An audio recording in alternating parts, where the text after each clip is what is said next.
everyone, and welcome to this week's episode of your favorite tabletop RPG news, reviews, interviews, and design talk, Mastering Dungeons. I'm Shawn Merwin, here with apparently a fan of some small university in North Carolina, Teos Abadia. What's happening, Teos?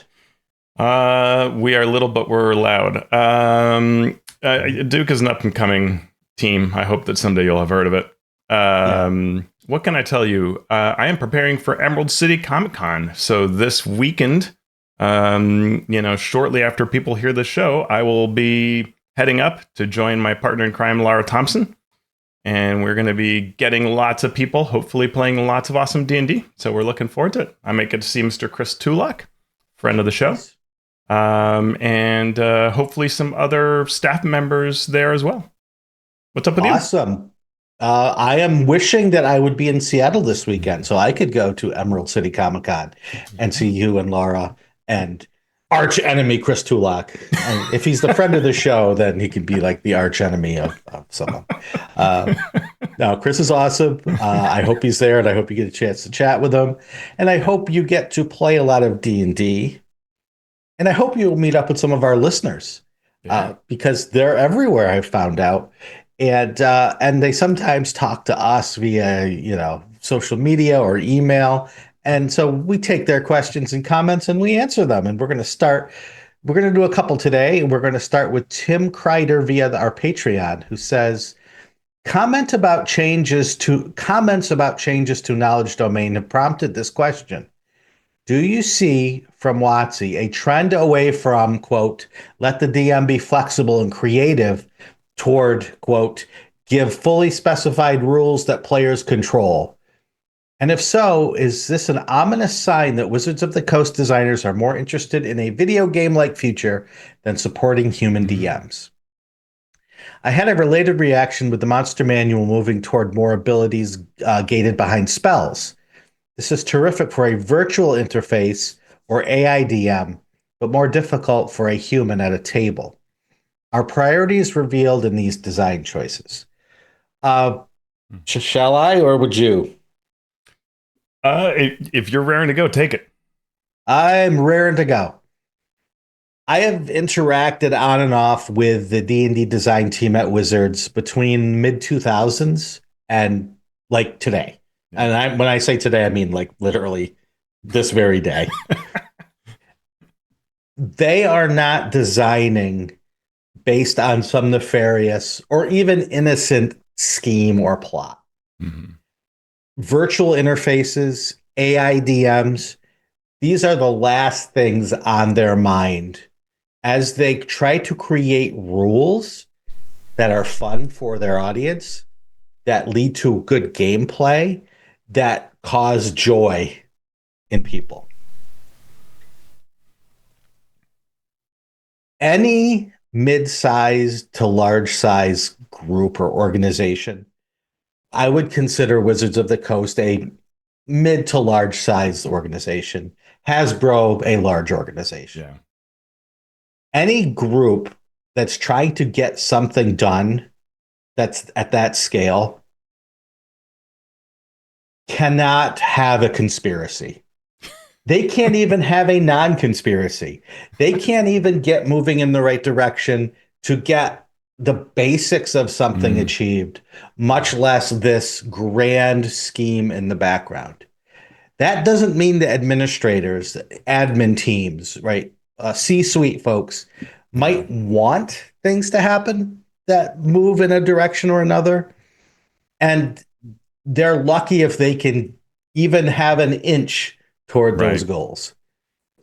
So my answer is no. We heard this for 3rd edition. We heard this for 4th edition. We heard this for 5th edition. That, they're doing this for blank reasons. They're doing this because they want to whatever. No. Yeah. They want to make a great game. Yeah, I'll add to that if they were in a conspiracy to, say, make this into a virtual tabletop only game, this would be 2024 would be a terrible job at it. You would go, well, you were really bad at that. If your goal was to make this super easy to program, this is any number of places where you've made it really hard to do that with your changes, and it doesn't make any sense. And you would have done all kinds of other things that would have been fun. And if you wanted to force people into virtual tabletop, you would have created some super cumbersome things that you could only handle via programming. And, if anything, the winner of that is third edition, right? Like that was the cast all your pre-buff things. Peter Adkison himself said on a video, I realized we had made a mistake when I found that the easiest way to run my character was to use Excel, right? You use a spreadsheet. And he's like, and I regretted that, while I like a lot about what we designed, he said, that was a problem. I think that what we're seeing here, going because there's some real astute parts to this question that talk about, the flexible and creative versus specified rules. And that is the crux of this that gives this appearance. And so it's a reasonable thing to ask, even though the answer might be no. And we're at least fairly sure of that. But it comes from, I think, the view of a designer to say, if I can codify the rough parts, then your game can really take off and shine. Because what you want to do is have this imaginative, creative play around what your character is doing and the NPCs are doing and the situation, not about whether I can do X or Y activity.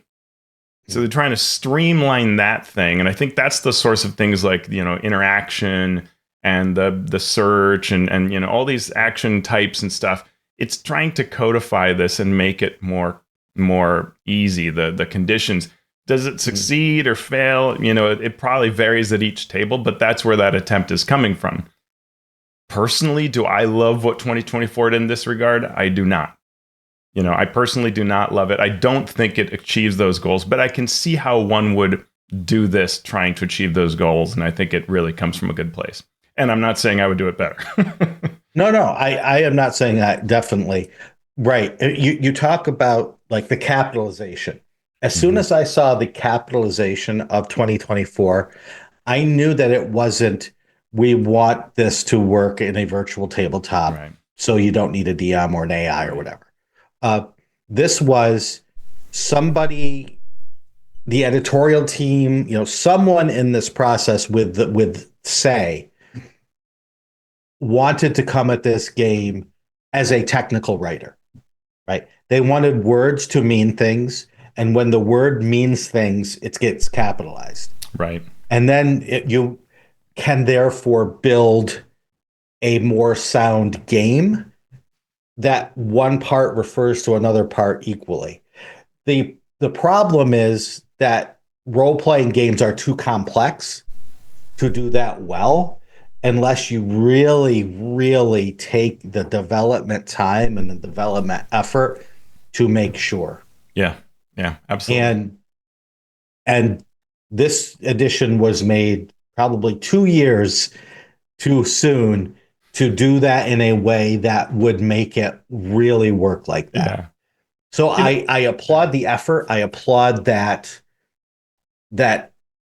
ingenuity is the wrong word, that desire to do that, because that's the right way to come at it. Yeah. It's just too soon, too much to actually work as a complex machine. Yeah. It's also really hard to take a game that works really well and to improve upon it. And sometimes you just you muck it up by improving it, right? And 14 is just such a good version of 5e that it's easy to just tweak and mess something up. We see that in the third party space too. I've been running this Deadlands campaign, as you know, Shawn. And what's really interesting, and it's not just Deadlands, it's most of the games that I've recently run or played, and especially when I'm running it, where I say, one of the things I have to do is print out the skill list, right? And have it near me so that when someone wants to do something, I can go, what would that be? And what's often fascinating is how dissatisfying the list of skills is for me when I'm trying to say how to adjudicate this thing. Right? Like in Deadlands, I find all the time I'm just defaulting to notice because there is no insight versus spot versus listen versus whatever, it doesn't have that granularity. And a lot of the things that are knowledge skills don't work. There's no history or thing. So a lot of times just default to common knowledge. And so it's like I want a different granularity. and yet we have a blast. We have the best time. We had a great time on Friday. But it's the game lacks those little bits. Right. And we take it for granted. They lack they lack the little bits that you want or your group wants. Yeah. Where another group is totally fine with just the quickness of just saying, okay, just roll the thing, roll the one thing, and let's move on. Right. Right. And so not only are you trying to build a game that works, you're trying to build a game that works for various audiences that might want opposite things. Yeah, and someone who worked on Deadlands may very well look at how I'm running it and say, well, we honestly were thinking of telling different types of stories. Mm-hmm. You're doing something else with it. And that'd be totally fair if that's what someone said, Yeah. Yeah. So great question, Tim. My answer is, we are far, far away from a Wizards of the Coast that is pushing toward this sort of automated thing. It doesn't mean they're not trying to build pieces. It doesn't mean they don't wish they could do it, but we are far, far away from that future. Yeah. Next question comes from the valiant DM, Marcelo de Velasquez, via YouTube. I appreciate the discussion of design and campaign arcs. How does the Intrigue design model hold up in convention play when you often don't know who you're getting at the table and you are limited in time to present the adventure or event? So we had talked before, answering a question about the Intrigue cycle of a campaign and how do you build it? And we had talked about building from the end back. Mm-hmm. You know what you want the end to be, and then you build toward that. So what Marcelo is asking here is, how do you do that for like a 4-hour adventure at a convention? And I'm not being facetious when I say this, the exact same way. The only difference is you have to keep it simple. You have to keep the intrigue and the complexity of the mystery much shorter. Mm-hmm. So rather than working backward from the end, you work backward from the end of the adventure. So, characters may need to find the culprit in 3 clues. Mm-hmm. And you say, all right, this is the culprit. What clues can I make that lead to them? That can be understood that after 1 clue, you can't just go there. All 3 need to work together. So you figure that out. You put in counters to go with each of those clues, and then you go back to the start. Okay, how do I introduce this? Are you introducing the first clue right away, or do they need to go to the first clue? What leads them down that path? Mm. All of that is still doable. It just needs to be quick, short, punchy, and clear, while still being able to ferret out the answer over a 4-hour period without just going to, obviously we found this perfume bottle, so we're going to the perfumer, and that's where the bad guy is. Oh, look at that. You can't have that, right? You need to make the clues work together to give them that 4-hour experience. Yeah, thoughts? Absolutely. Yeah, 2 thoughts. One is, 3 maybe. One is just the general consume whatever you want to create, right? So when you want to write an intrigue adventure, run a bunch and see how that works in a fairly tight schedule. So like I played a Magnus Archives Monty Cook Games game based on the podcast. I played it at GameholeCon last year. And you could just see the structure of it, right? And pick it apart, even as a player. You don't have to be the DM to see like, well, you're going to go to the house and you're going to see that something's off. But that doesn't make sense to push into the house yet. Well, guess what? The house is the ending, right? So you're going to start at the end, but you'll have a reason to come back. And truth is, if it all falls apart, you'll come in and brute force your way in and you'll still get a resolution. So the beginning is the end and it's going to work. But you're going to find some clues and you're going to go to probably 2 other locations in either order. And you'll learn about what's going on and you will piece together the clues. And based on how much information you gather, approach the end in a certain way. Really simple structure that you can use in a lot of ways, right? Of just gather clues that these 2 different places, you might find some or all. It'll color how you get to the end point, right? And you knew about the end point all along. You just didn't have a reason to go there yet. Right. Very simple, right? when I wrote the Adventure for Adventures League that was a mystery, what I did was base it on Clue. For a number of reasons, and it was a funny project, that just, and I was like, okay, I need to have a simple way to do this that any tables, exactly what Marcelo's saying, right? Like, it's got to work in a convention episode, in convention format. Any DM can run it, any player can grasp it. And so that Clue concept of who did it with what was a great question. And I dropped the where because the body was right there, you knew. So it was just a question of who and with what. And you needed to bring those things together in order to open the final door to get into the thing. And you knew where you needed to go to that final door. That's very obvious. So it's just about finding those clues. And the rest was just fun hijinks that I could sprinkle around. And you'll get those clues, right? And if you've played it, you've seen that the artifact has some things with, people getting possessed and stuff like that, that gives you both hints and shenanigans, and that was part of the fun. But again, that overall structure is pretty clear because, as you said, you start with, you've got to be able to get to that end. And so you must get there. You can't have, you can't have a locked door in front of the end boss. Well, same thing, right? You got to be able to get, unless you can pick it and then you have the key somewhere, right? But you can't just not get to that end. So that's going to happen and you work backwards. Yep. One thing you can do also in these adventures is put in an encounter that moves. Mm-hmm. So if you need to put an encounter in front of the characters to either to eat up time or to slow them down or to provide them with something that they may have missed, you have these pieces that you can put in place.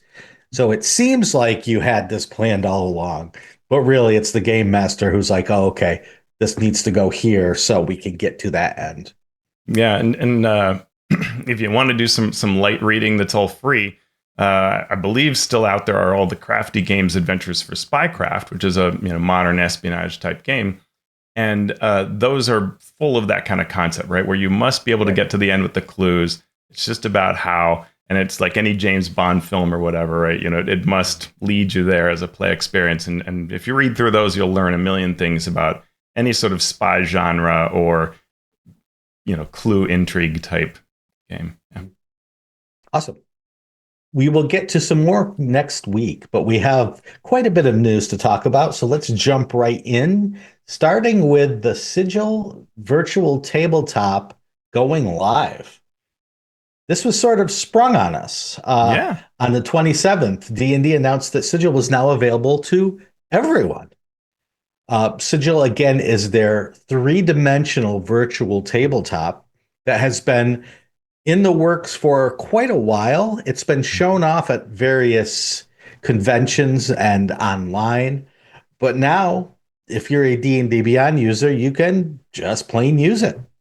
And Shawn, that was one of the huge questions was, okay, what is the business model? And one of the most shocking things I heard at the D&D Summit was when they said, we don't know yet. And I thought, what? Because you must be investing a ton of money. I see a room of developers and all these expensive laptops, and just that alone is a budget that, a lot of people would be afraid of in the RPG industry. But there's clearly much, much more going into this. And yet we find that if you have even the base D&D subscription, you can do some things. And if you want the full functionality, well, just having that master tier will get you all the rest. No added cost. Yeah, and maybe that is the business model, at least to start with, is here's another reason to become a master level subscriber. And that could be, right?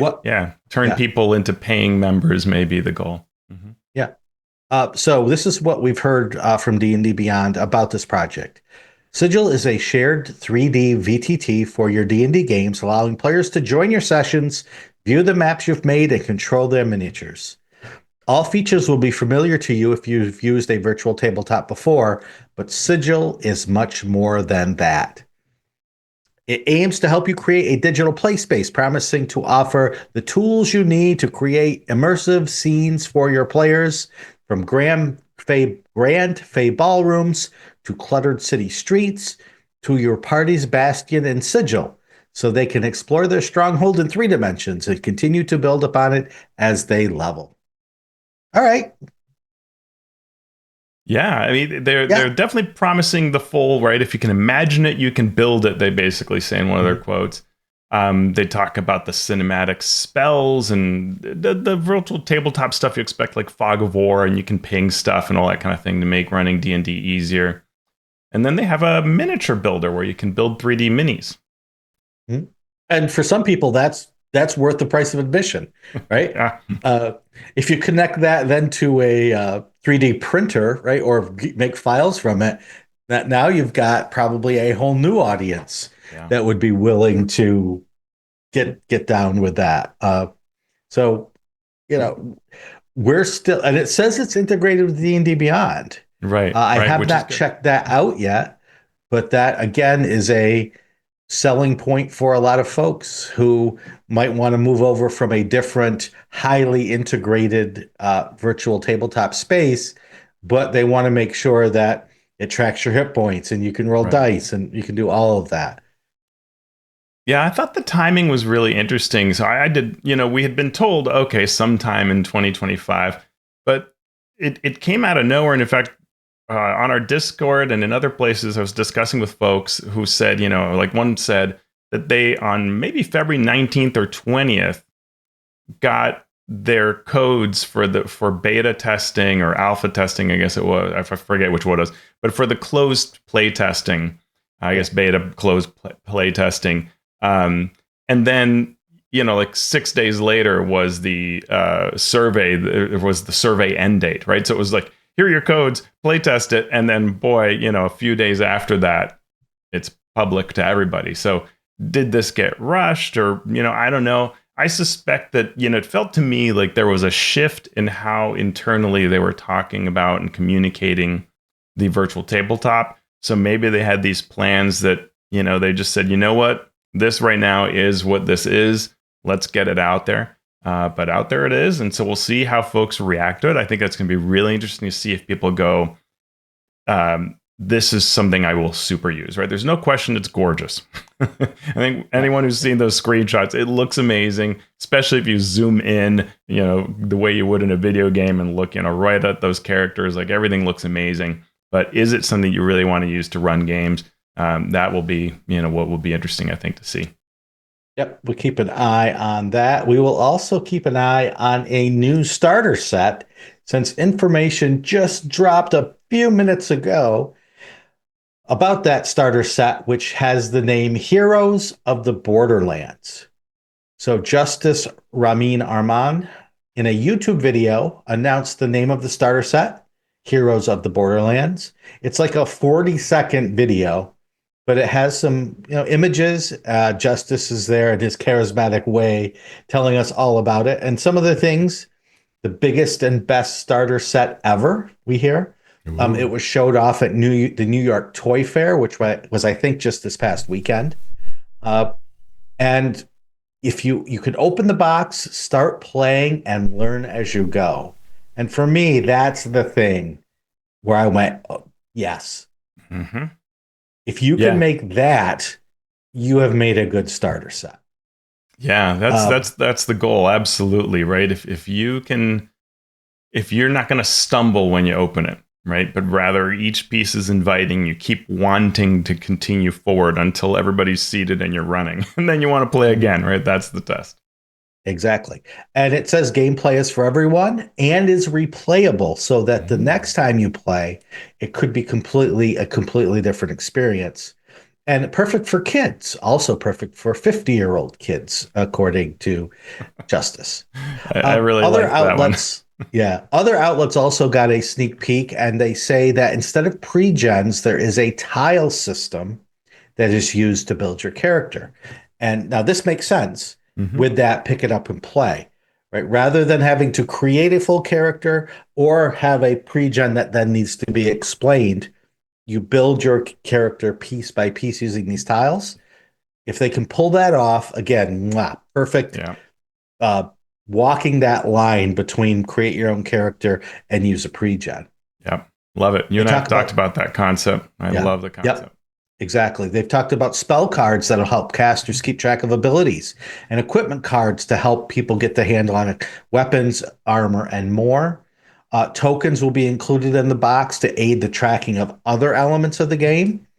And some people have described it as more of a D&D board game hybrid that will help people transition who've played board games but have never played role-playing games. So you can sort Yeah. of move along that track more gradually.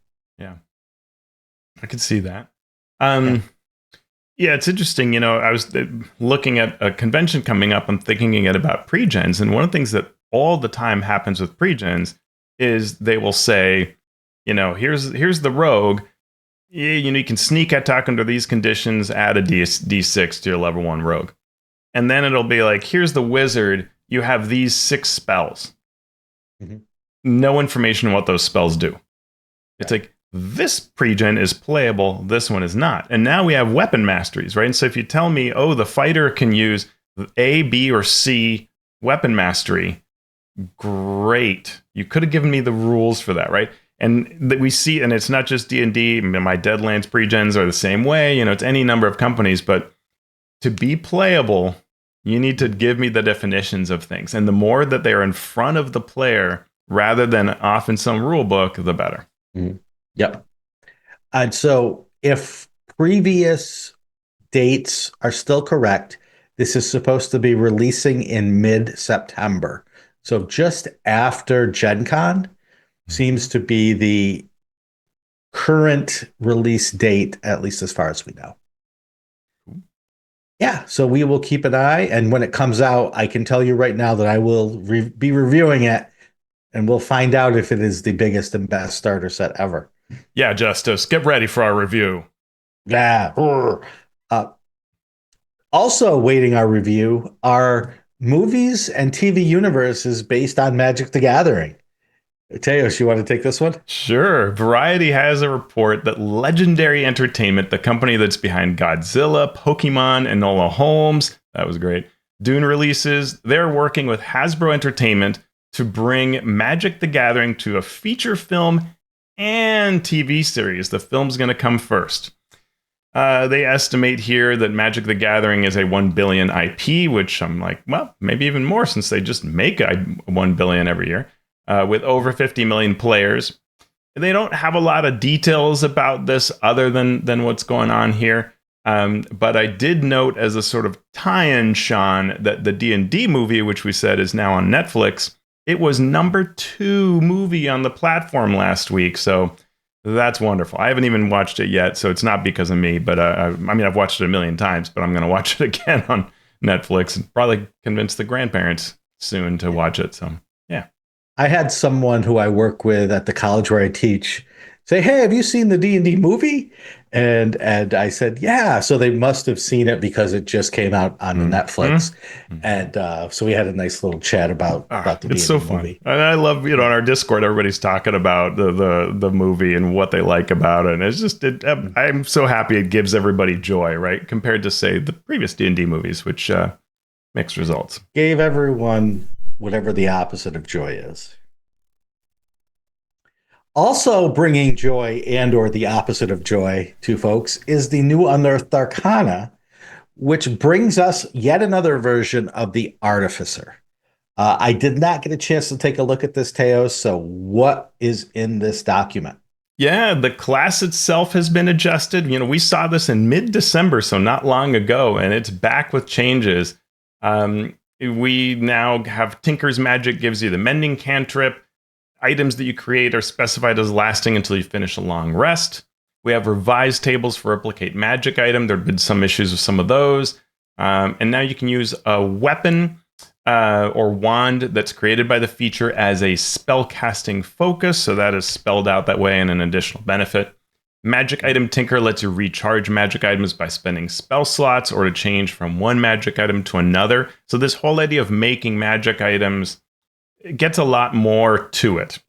The level 20 Soul of Artifice now lets you disintegrate your items that you've created when you're reduced to 0 hit points to get hit points. I don't understand the fiction of that. I'm trying to imagine what it looks like when, you know, someone stabs you in the chest and you like get rid of magic items to heal. Okay. whatever. And when you use Flash of Genius to give a bonus to a roll and it still fails, you didn't expend that use if you have at least one magic item attuned, which I guess just means it happens. So that's the core class. And then they gave us a new subclass of the Cartographer. And this is all about an adventure atlas, a set of magical maps that you have and you give out to each of your party members or other friends that you're traveling with. And it's like a digital display of where you are on the map. You can see everybody relative to each other. And what's kind of funky about it is everybody holding one of these maps can target the other people on the map who have a map with spells as if they can see each other. So the cleric can heal, the artificer or the fighter, whatever, as if they could see them. You also give a plus 1d4 bonus to initiative to everybody because of this little map that you're all holding. And then the subclass adds all of these teleportation features involving the maps. Like, for example, at level 15, if any of your party members that's holding a map is reduced to 0 hit points, they can destroy the map. Again, I'm not sure how the fiction of this works, but you give up the map and you teleport to within 5 feet of another map holder and you are now stable. Okay. Explain that magic. I don't, but it's interesting. And if you like zipping around a battlefield, which I know one of my friends adores that kind of thing, I was immediately telling them about this. They have updated spells, the Homunculus Servant, and a bunch of the magic items that were in the previous packet. And then, Shawn, as if this isn't enough, they have thrown in 28 new feats to represent dragon marks in the world of Eberron. Wow. They made a big deal about how these are no longer backgrounds. What do you think? I would have to look. I would have to look. Yeah. It's interesting. They have base marks. So, like, if you want the mark of hospitality or any of that, that's a feat that you take. And it usually what these do is they give you some benefit. They teach you a spell and they let you cast it once. And those spells are on your spell list. Then there is a greater feat you can take to improve your mark.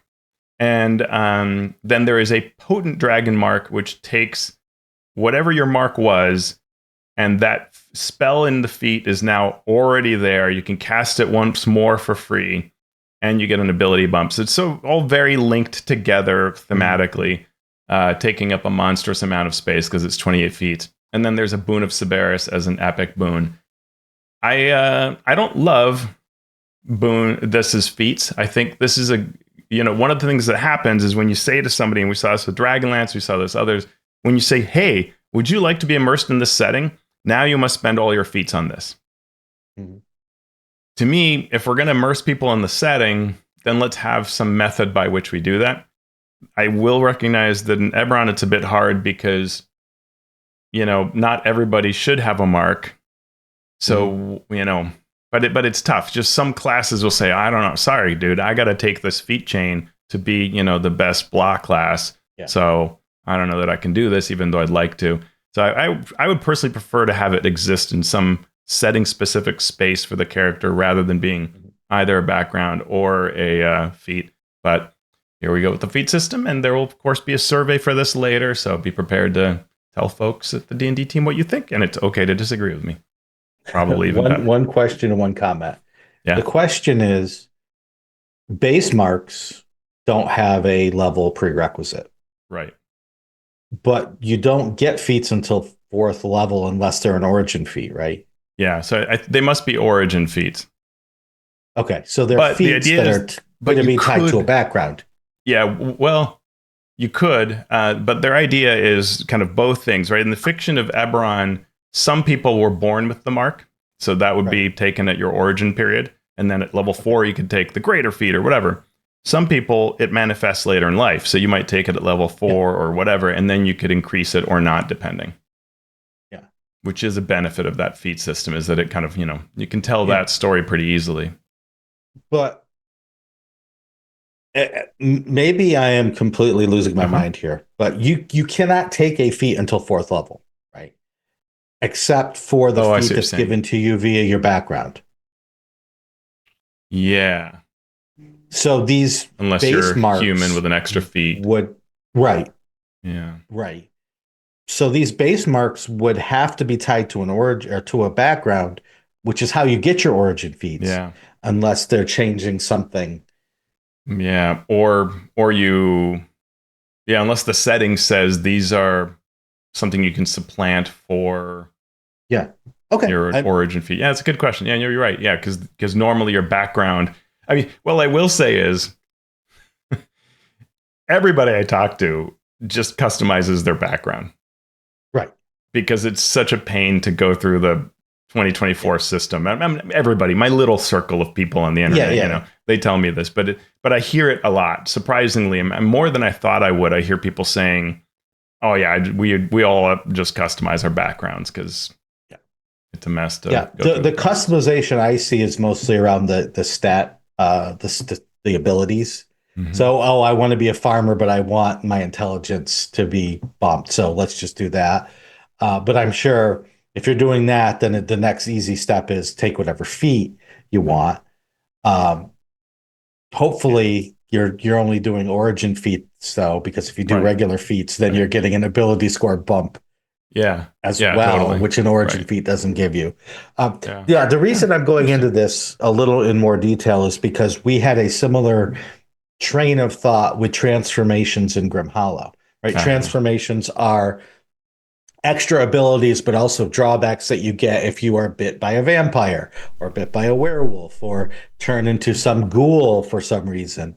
And it would have been perfect to make them feats because it sort of, the system we had set up would have plugged in nicely. Right. But the worry was players want feats because they get a lot of their power or build their character in a way they want through those, and they're not going to want to give those feats up, especially if it's something like a curse that's been placed on them. Right. So we decided not to do it that way. And so I can understand why they would use feats to do it. It just and adds D&D Beyond, to this issue. I can't say that I'm an expert at this, but when I was last making a character, I could not, I did the customized background, and it was really wonky around how I assigned the feat. Like, it's almost like it needed me to point it to another thing to do. It didn't quite do what I wanted to do. Like, to me, in my mind, it was not doing what 2024 says you can do when you customize. It was doing its version of customizing a background, and it wasn't fully flexible. So it may very well be that you can't easily say in D&D Beyond, I want to customize this Eberron character. Let me take one of his feats, but maybe they'll have fixed that by then. We'll see. Sounds good. We also have on D&D Beyond a new adventure called Dungeons of Drakkenheim in Search of the Smuggler's Secrets, coming to you from the Dungeon Dudes and Ghostfire Gaming. This is a standalone adventure set in the city of Drakkenheim, designed for 4 to 6 characters of 3rd level. And it expands the playability of the hardcover adventure Dungeons of Drakkenheim, which is also available on D&D Beyond. It begins in a small settlement, Emberwood Village, a safe haven on the southern outskirts of Drakkenheim. The adventure uses the 2024 rules of Dungeons & Dragons. So to play, you need the 2024 rulebook, the D&D free rules, or the free 5th edition system reference document. And you don't need the full Dungeons of Drakkenheim book to run it. All the rules you need are in there, but if you want to expand it, you should look into that. And this was interesting to me, although obviously I work with Ghostfire Gaming. I'm not intimately familiar with Drakkenheim other than having bought the book and given it a look. I love it. But this is using the 2024 rules, and there's no 2024 SRD yet. So I just thought that was very interesting that obviously there is content being made and published through D&D Beyond that is already moving in that direction. Yeah, I know a lot of creators brought this up of sort of like, oh, that's really interesting. Also that it is online only, D&D Beyond only, versus being like before it's been like a Kickstarter that was also on D&D Beyond. And so this is interesting to see a third-party partner come in and make something just for that platform. Maybe replacing, I had a conversation with a staff member a couple of years ago where they were saying, it was right after they'd made the Planescape online only supplement, saying, hey, it would be great if we could do lots of these. And then never was another one, right? But they had also said, the only downside is we're super busy. So it's really hard to find the time to do these. And so maybe this is, hey, what if we do these online only supplements like we would like to make, but we use partners for them? And that could create a bunch of opportunities for third-party publishers. And the only question is just, how's Wizards choosing those partners and, Yeah. and all that. Interestingly, there are other online only, D&D Beyond adventures. The second starter set, Icespire Peak. Icespire Peak.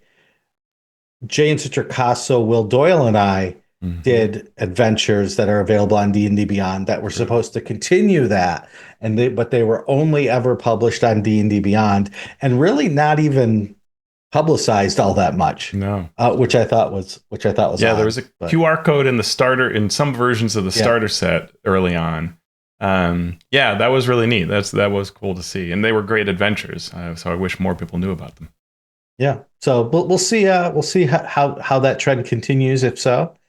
But we have additional content to a deletion of content in that Wizards of the Coast has canceled one of the AAA video games that they had been helping develop at Skeleton Key Studio.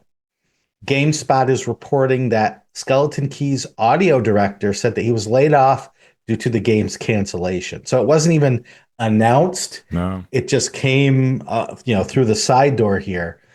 It is unclear how many other developers were impacted or if Skeleton Key will even continue operation. So this was BioWare veteran Christian Daly, who had joined Skeleton Key as a vice president and head of the studio in 2024, posted an update in 2023, but the studio has been silent since then. So this is the 6th video game that we're even aware of that's been canceled by Wizards of the Coast since 2022. Well, that was a million years ago. Oh, no, wait.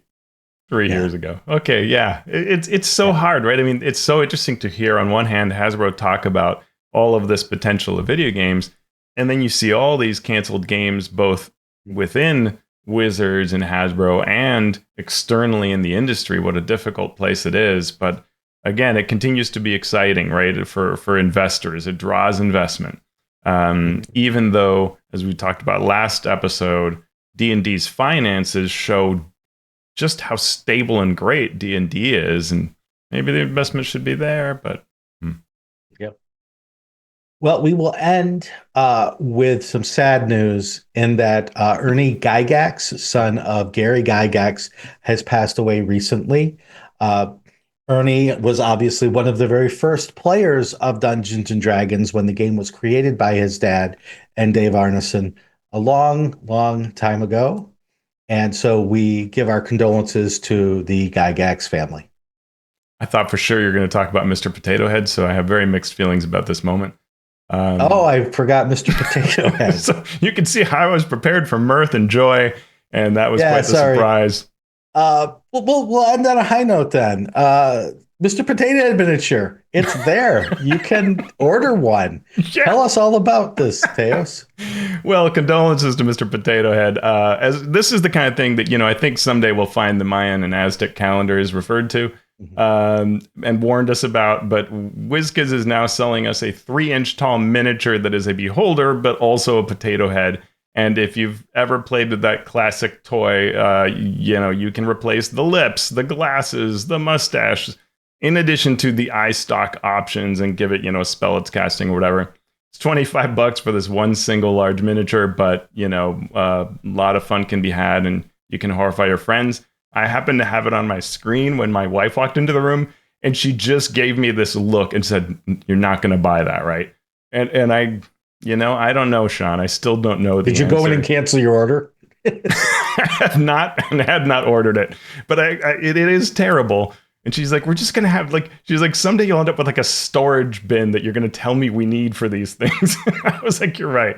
So Yeah, I don't know. I don't know, Shawn. I'm hoping somehow magically it just ends up in my hands. You know, some What of the I wizards will want, save me. Teos, what Mm. what I want is a little base and a real potato like we had when I was a kid. We didn't even get the plastic version, right? We got just the eyes and the stuff, and then you had to use an Yeah, actual potato yeah. to do things. And so Oh I gosh, am that yeah. many years old. Yeah, I grew up in South America, so I saw one Mr. Potato Head once that somebody had brought back from the United States, and I concluded then that this was a terrible toy and horrible and should be killed with fire. And when I saw this mini, I honestly felt the same way. But then I thought you could run. This is the perfect mini to run like the you're in a toy shop and you must build something to fight for you, right? Yeah. Or it has animated against or whatever. Like, oh, this could be, but especially the idea of like players building their choice of like, Mr. Potato Beholder things could be kind of cool. Just don't tell my wife. I will not tell her, but I will tell all your listeners, thank you for sticking there with us through that. That was our news and commentary section.